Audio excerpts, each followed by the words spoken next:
Salut tout le monde, c'est Greg, je vous retrouve pour une nouvelle vidéo. Effectivement, aujourd'hui, il n'y a pas vraiment de « je suis pas content » parce que j'étais toute la journée avec monsieur Teddy Boy RSA. Voilà, pour tourner des vidéos qui sortiront bientôt. Et du coup, j'avais envie qu'on passe un petit moment ensemble et j'avais envie de vous faire un petit cadeau, de me faire un petit cadeau aussi. J'ai reçu les rushs, une partie des rushs du spectacle, donc on a tourné à Toulouse, du futur DVD. Et j'avais envie de partager un petit extrait du spectacle parce que vous êtes nombreux à me le demander. Alors j'avais pas envie de faire comme tous les mecs qui prennent les best-of et les meilleurs moments. J'avais envie de vous mettre tout simplement les 10 premières minutes. Voilà, pour qu'on les partage ensemble. Et puis peut-être que ça vous donnera envie d'aller me voir un jour sur scène. Et puis peut-être que ça vous donnera pas envie. En tout cas, c'est un petit medley qu'on a fait puisque c'est un spectacle où il y a des sketchs. Et puis entre les sketchs, on discute en fait. J'ai essayé de faire une forme un peu chelou. On discute avec les gens, un peu comme au bistrot du coin. Voilà, c'est en tout cas... ce spectacle, 2 ans d'aventure et les 10 premières minutes de ces 2 ans d'aventure. Je vous fais un gros big up, je vous dis à demain pour un nouvel épisode. Et puis j'espère que vous allez kiffer autant que moi j'ai pris du kiff sur scène à le faire. Je vous fais un gros bisou, je vous aime et je vous dis à demain. Ciao.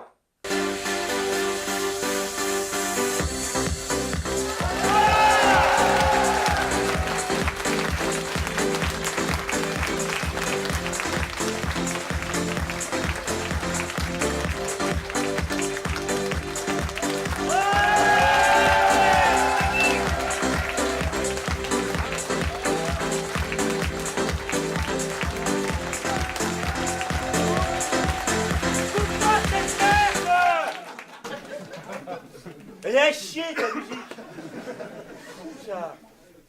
Putain, c'est depuis Jamel Debbouze ça. À chaque fois que t'as un stand-upper qui rentre sur scène, faut faire 20 minutes de Zumba. Tu comptes pas sur moi pour ça. Hein.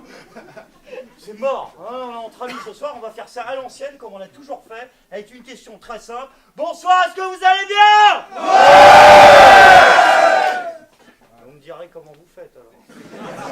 Ah, je suis complètement déprimé personnellement. Hein, non, je suis pas content, du tout. Non. Tu m'en veux pas, je pose un cul, tu vas faire ça. Alors le monde se barre en couille, là, c'est trop pour moi. Putain, non, mais qu'est-ce que c'est que cette planète? Pendant qu'un tiers de la population mondiale vit sous le seuil de pauvreté, les États-Unis viennent de révéler avoir dépensé 15,5 milliards de dollars, imagine le truc, dans un programme expérimental de torture auditive, ouais, sur les prisonniers de Guantanamo. Alors qu'un simple CD de Patrick Bruel, c'est exactement la même fonction pour 9,99 € chez Carrefour. Putain, quand il s'agit de jeter du pognon par les fenêtres, les hommes politiques, c'est les premières. Ah, quand il s'agit de nous en demander aussi, ils sont très forts. Il y a même une émission en France, ouais, pour nous raqueter. Comment ils ont appelé déjà ce truc, Jean-Bel? Les enfoirés. Ah, tiens. Ils ont bien choisi leur nom. Ils n'ont rien choisi du tout. Hein. À la base, c'est l'idée de Coluche. Ça n'a plus rien à voir avec le projet initial. Ils ont complètement dévié de la route. Comme Coluche, d'ailleurs. Non, non. Non,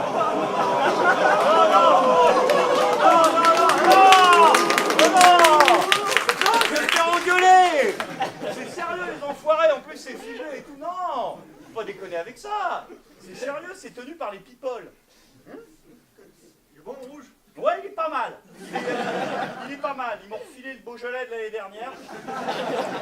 Non, vous connaissez les people? Non, vous connaissez? C'est les personnalités médiatiques préférées des Français. Voilà, c'est pas la chanson de Marianne James? Ah ben elle en fait partie, les people, elle aussi. Hein. C'est la préférée des Français, selon BFM TV. Je suis pas dans la liste. T'as compris l'histoire. Non, mais le pire, c'est que ces gens-là t'engueulent. C'est eux qui tiennent la caisse enregistreuse des enfoirés. Quand tu donnes pas de pognon, tu te fais traiter de nazi. Ouais, mais vraiment, la chanteuse Lame, là, sur Twitter, elle a gueulé.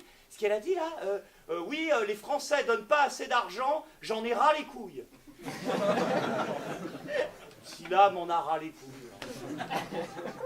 Ils vont en avoir parti la tête. Mais non, mais ouais. Vous les regardez, les enfoirés, vous, ou pas? Non. Bah, vous avez bien raison. Hein. Enfin, alors, ah bah ouais, mais ça va être chiant pour la suite du sketch, ça, par contre. Parce que si vous voyez pas de quoi je parle... on va résumer, je vais vous faire un petit résumé très simple. Comment expliquer le concept des enfants à des gens qui les connaissent jamais... C'est une émission, à peu près. Ça dure 1h30. C'est pendant 1h30, à peu près. C'est une demi-centaine de multimillionnaires qui demandent à des smicards de filer leur pognon à des SDF. À peu près. Voilà. Si, ils ont osé, bien sûr. Pourquoi ils se gêneraient?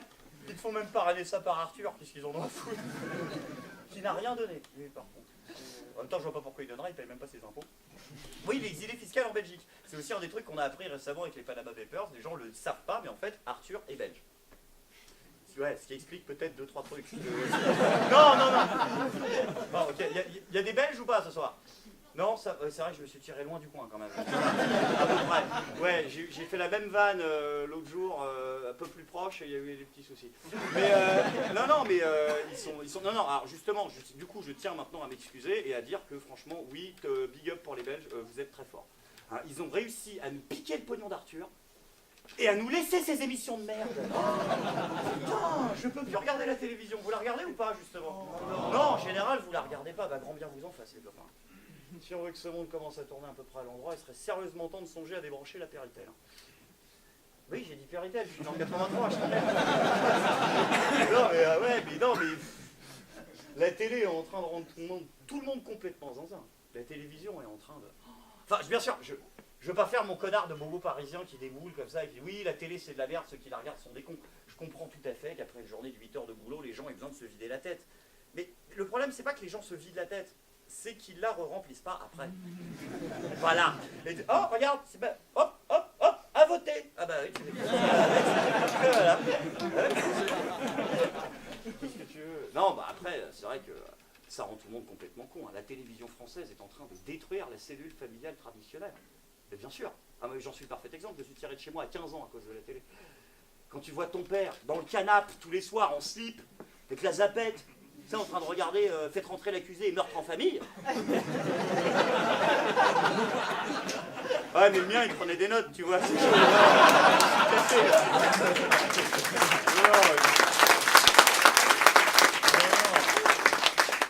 Encore une fois, voilà, regarder un bon film, voilà, c'est comme boire un verre de rouge avec modération, parce que tu me fais chier. Ça n'a jamais fait de mal à personne. Moi aussi, je me fous devant la télé comme tout le monde de temps en temps. Hein. Tiens, regarde, comme quoi j'ai pas de bol. L'autre soir, 2 films que je voulais regarder le même soir en même temps. Sur la une, t'avais Intouchable avec Omar Sy. Je me suis fait baiser, j'ai chialé comme tout le monde. Et sur la 2, t'avais cet excellent film avec Edouard Baird que je vous recommande parce que c'est vraiment un des films qui m'a donné envie de faire ce métier et d'être sur des planches. C'est un film qui s'appelle Mensonge et trahison. Et voilà, je sais pas s'il y en a qui l'ont vu, mais sinon je vous le recommande. Donc du coup, bah, j'ai passé la soirée à zapper. Et je me suis aperçu à un moment que si tu mélanges à force Intouchable, Mensonge et trahison, t'as un résumé de la carrière politique de Nicolas Sarkozy. Ah, je peux plus le voir, le Playmobil, putain. Personne d'ailleurs. C'est vrai que le spectacle s'appelle Je suis pas content, on n'est pas content, vous suivez tous la chaîne, on est là, bon, on n'est pas content, mais on va essayer quand même un peu ce soir de revoir les grands moments de ce quinquennat qu'on a vécu, et il y avait aussi des bons moments, sans déconner. La branlée de Nicolas Sarkozy aux primaires des Républicains. Ah voilà.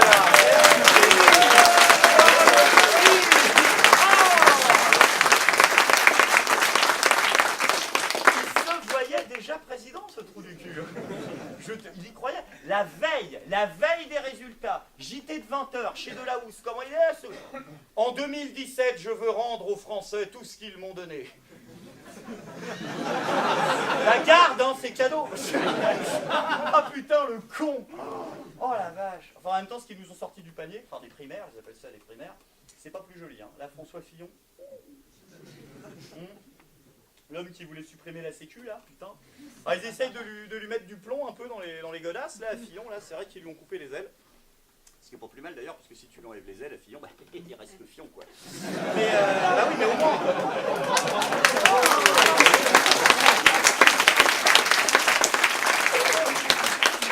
Ah ouais, mais bravo, oui, parce que ça t'éclaire au moins sur le message politique qu'on va se prendre dans le cul.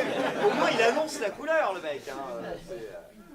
Bah, les réactionnaires, ça a le vent en poupe, hein. Mais partout, attention, à gauche aussi, là. Parce que vous vous marrez, là, avec vos trucs. Ouais, on est en marche, on en a rien à foutre. Mais, Manuel Valls, candidat préféré des jeunes socialistes, j'ai lu ça hier, à 51% pour les élections présidentielles 2022. Concernant les stats, c'est-à-dire que tu as des mecs qui sont jeunes socialistes aujourd'hui qui disent ouais je suis pour Benoît Hamon mais dans 5 ans j'ai déjà prévu que j'allais devenir un enculé et bien tourner à droite et voter pour du réac à la Manuel Valls. Les mecs ont déjà prévu, tu vois. Ah c'est dingue ça, mais partout hein. Marine Le Pen, elle n'a pas fait de primaire, elle est réélue à la tête du Front National avec 100% des votes. Ouais, j'ai adoré ça. C'est marrant. Marine Le Pen qui gagne une élection avec un score de dictateur africain. Non mais si, c'est à voir. Ce qui est marrant, c'est les stats aussi. Là. Parce qu'aujourd'hui, attention, 25% des Français votent Front National. Un Français sur 4. Quand tu demandes aux gens, à moi non, par contre, il faut voir par là-bas. C'est fou ça. C'est fou. Monsieur, vous votez Front National ou pas? Non, les Front National non plus? Elle non plus? Bon bah c'est toi du coup. Ah, on peut le comprendre. Hein? Ok, je sais que je devrais pas dire ça parce que je suis humoriste, donc faut être de gauche, machin, pour avoir les subventions. Voilà.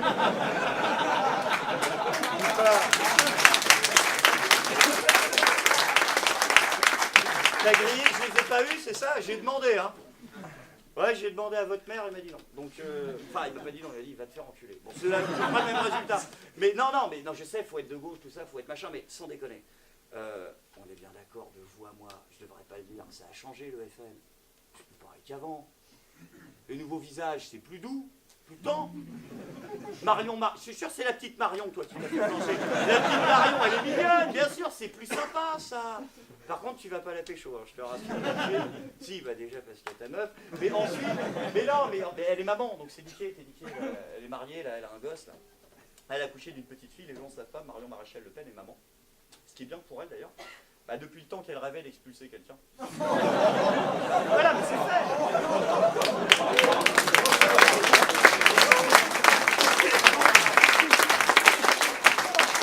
C'est pas moi, je suis tranquille, hein, je n'en ai rien à foutre. Ah non, mais c'est très bien, ben voilà. Non, la maternité l'a adouci, ça se voit. Je pense qu'il y a un truc. Mais le pire quand tu écoutes cette bande d'escrocs et de voleurs, alors là je parle pas du Front National, je parle de tous les hommes politiques en général, c'est qu'ils te disent qu'ils cherchent le bien des gens, c'est con. Il l'a dit François Hollande l'autre jour, tu sais, il était comme ça, sur son discours d'adieu à la con. Je vois, oh là là, une horreur. Il a dit oui, depuis 2012, nous recherchons le bien des gens. Ils l'ont pas trouvé? Bah non, voilà, c'est ça la question. Ils l'ont pas trouvé. C'est-à-dire lequel vous cherchiez depuis le départ? La maison, la voiture, la livret A, tu vois? Bah oui, mais ils les ont tous pris. Et en fait, il a raison, le mec. Fallait juste qu'ils nous disent lequel ils cherchaient depuis le départ, on leur aurait donné, tu vois, ça serait très bien passé. Oh putain, ils nous le ressortent, là, François Hollande, en ce moment. Ils ont décidé de lui faire un home run, là, pendant les 3 semaines qui restent. Bah, ils essaient de nous garder une image sympathique, ils nous font le coup qu'ils avaient fait avec Chirac. D'ailleurs, ils lui ont trouvé un coach en relooking, là, à Hollande. Il a la gueule de Jacques Chirac. Regarde. Oui, c'est pas faux. Ouais, voilà. Exactement, Caradoc. Tu regardes. Tu regardes. En plus, c'est Perceval, tu vois, je l'ai raté. Tu regardes des photos de François Hollande, la Mimolette en 2012.